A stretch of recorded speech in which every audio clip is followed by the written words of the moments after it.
Don Moser, NAMM 2019, luthier extraordinaire from New Orleans.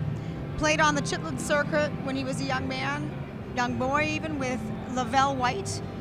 He not only makes amazing guitars, he makes amazing cases called Temple of Tone cases, and he's coming out with a documentary, cool movie with Lavelle White. So tell us a little bit. Soul Singer Miss Lavelle. That's the name of the documentary.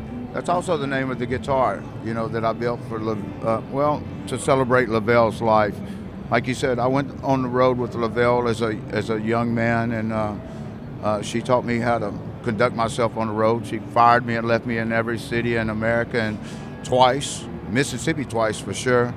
And I built this guitar to celebrate her life, as I do with all my other guitars. And once again, I build these guitars to celebrate African American folk and blues music, and give the people a peek inside the supernatural world as it exists down south. And all my guitars typically have a crystal ball there with a featured artist underneath, and you can see Lavelle underneath that one. Now, tell us about the guitars that you have at the Smithsonian Museum and how they came to get them. Yeah, you know, that's a wild story there. It's the Marie that's in the Smithsonian, and they got word that I had a guitar that I might be willing to part with for the African American History and Culture Division of the Smithsonian that was opening up. And a gentleman by the name of Dr.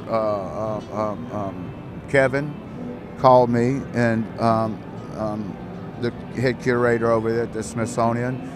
We negotiated a deal where I'd give them the guitar, you know, and the guitar's there at the National, the African American History and Culture Division of that institution. Congratulations! And now you also have one at the Musical Instrument Museum in Scottsdale, Arizona, as well, right? Yeah, that's the MIM. Yeah, that's the original voodoo guitar. That's the one that was originally in the Rock and Roll Hall of Fame. I guess that one now is kind of considered on a worldwide tour. You know, one museum uses it and then passes it on to the next. And so that's what's going on with that. That's a very special guitar. The Smithsonian guitar, there was a little bit of a hiccup and I kind of got out of the box on that one. They came to pick up the guitar, and I gave the guy a shovel, and they looked at me and said, "What the hell's going on?" I said, "Well, you know, it's what I do, you know, got to dig up the guitar." And I didn't know it at the time, but you actually made them dig up the guitars. Oh yeah, we got video of the art company digging up the guitar. So about a week later, I get a phone call from the Smithsonian, and they said, "What the hell did you do? Did you bury the guitar?" And you know, it was documented. I buried the guitar. And they said, well, that was not exactly the smartest move, because now the guitar could be contaminated and have paper-eating mites in it, and it might eat the last copy of the Declaration of Independence. Smart move done, you know. So they had to quarantine the guitar, you know, for several months before they could bring it in. But you know, knock on. White glove quality at all times. It does, man. And Dr. Kevin and those guys over there are taking care of it, and I appreciate it. And it sets up in there by Jimi Hendrix Marshall cabinet, and you know, Chuck Berry's Maybelline's Cadillac is sitting right there. Parliament Funkadelic stuff, you know. So it means a lot to you know, to be in that group of people. And that's a real honor for you too. Now this last year, we worked on a project together for Casa LA, We did. and you designed a guitar, and Billy Asher built it for you, and I documented it in Los Angeles Beautiful over about a 6-month period, and then it was part of a charity event. So tell us a little bit about that guitar. You call it the Forecaster. Why is that? You know, the Forecaster, you know, my guitars, you know, possess these crystal balls. Like I said, the featured artist. I think underneath that guitar was an angel or a cherub or something. I can't really remember. But yeah, that was a lot of fun. You know, I guess you actually did, and Billy did a hell of a lot more work than I did on the guitar. I designed the guitar and went away, and Last You thing, were just directing us from behind. I kind of was, and you were kind of keeping me, you'd send me On a shots everywhere. schedule. Yeah, and I'd get, hey, this is what we're doing today with your guitar. Hey, you're lazy ass. You You're should like be a back crazy down there. wizard, An an axe wizard. axe wizard. I like that. Yeah, I like that. Lon always can coin a good title. Lon, hey, I like to get people to whitewash my fence. I like playing poker on other people's chips. You know what I'm saying? So Yes, sir. it was nice to have Lisa over there, telling me how my build was going. So thank you for that. It was And a thanks lot for of the fun. book. The and book to is and to beautiful. be able to document a master like Billy Asher and Wow. spend all that time in his workshop was really an Billy incredible and Jessica experience. over there. Yeah, those yeah. guys are crazy over there. Now, Just last swinging on. night we went to your suite, and we walked in, and it was a room full of 20, 25 people, big screen.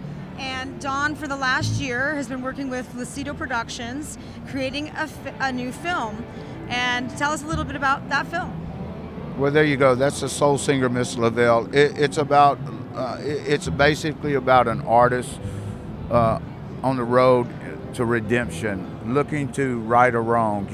All those years ago when I was with Lavelle as a young man, sometimes we make bad decisions, bad choices. And I made plenty of them with Lavelle's career. I had a chance to do some really great and positive stuff. But being out there on the road and just wanting to do this and do that and run buck wild like we do, and we pay the price for it. And Lavelle, quite frankly, has paid the price for it too. So 89 years old, she's still out there singing, on a weekly basis to pay the rent. And and it hurts me that to see that. She would be doing it anyway, but it's a story of an artist on the road to redeem and right or wrong. Well, you survived a lot of bad behavior, I'm guessing. Man, I'm lucky to be alive. I've had some friends. How many bodies have we left behind? God is great, and Lavelle. Once again, I'm here because of Lavelle White. I'm sitting beside Lon and my great friend here because of Lavelle White. And there are a lot of artists out there like that we're going to try to get out there on the road and, bring to the minds and hearts and the attention of the American people and on a global scale, quite frankly. Well, the cinematography and the detail that went into the That's film. Francis D'Elia. And tell us Francis's background. Oh my God, Francis is a genius. Francis D'Elia. Francis D'Elia, yeah, he's put up with a lot of my bullshit over the years, and he's kept me from jumping off the edge of the cliff more than once. He's a great friend and a beautiful artist, and you saw his work last night. Tell me, what do you think about Francis? I was lucky enough to be able to sit next to him last night and watch the film right beside him, and I just love his creativity. He did MTV. He was MTV. What was the Yeah, he was an old school baller on Talking MTV. about Frank D'Elia, Yeah, Francis D'Elia. and he called him Frank in the 80s. He probably I did. know who that is. And Yeah, on MTV, yeah. he did the animated cartoon of. Oh What's man, his he's name? done so Oh, much. man, I can't- My big go-to is the Mexican radio video that he did, and Yeah, that's he did it with Wall of Voodoo. that's it. That's Francis I know. D'Elia. I met Frank D'Elia in the 80s. He used to come by Flint Publications because Larry was a fan of his work. He worked with Steve Saidi. There's a name to throw at Frank. He'll remember him. I know that man's work. And let me tell you, the music in the film, I want the soundtrack the whole time. I want it's all Lavelle White, all the background music, and all the tracks are Lavelle White's original That's music, great. and it's so soulful. And then the interviews that you do with her are entertaining. Everyone was laughing. Everyone was feeling the heart and soul of it. It was the place to be last night. It was intimate.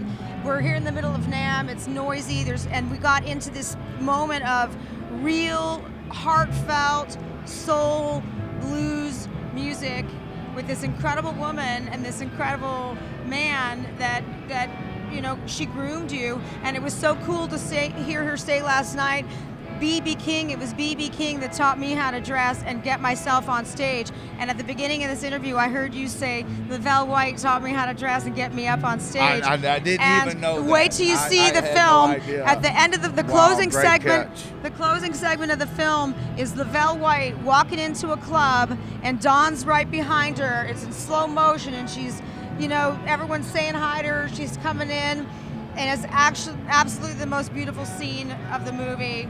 I can't wait for everyone to Can't see wait it. to see that. What's it called? It's called Soul Singer Miss Lavelle, you know, and we're working it hard, and we're pursuing a 15-episode season, and you know, it's worthy of being out there, you know. Watch for it. Okay, one last thing you got to watch for is on top of these incredible guitars he makes, he just is releasing a new line of guitar cases called Temple of Tone. Tell us quickly a little bit about that. Yeah, Temple of Tone is for your guitar collectors who have that one special instrument or a group of instruments that they want to display. Our cases have LED lights in them, a glass front panel, you know, a 5-watt amp that glows, a Bluetooth where you can play with your favorite backing track. We've got a production line model that just has the 5-watt amp and the Bluetooth, and it's ready to get and go, and you can just go to your favorite gig and set up, mic it, or run it He direct. makes it sound so technical. These cases are so gorgeous. They have lights inside. He picks special fabric that I don't know where you get it, voodoo style fabric, and it's lit. Shrines. They are 6 string. Thank One you. of them has a candelabra, so you open up the case and you can be in your chill out room, and you got the candle going, you got your little amp, you've got lights. You just have to plug in and play. They're magical. So good Thank luck you, with Lisa. those. Thank you, Dawn. And Thank you, thank you for Laura. spending time with us today. Good luck Appreciate with it. all your projects.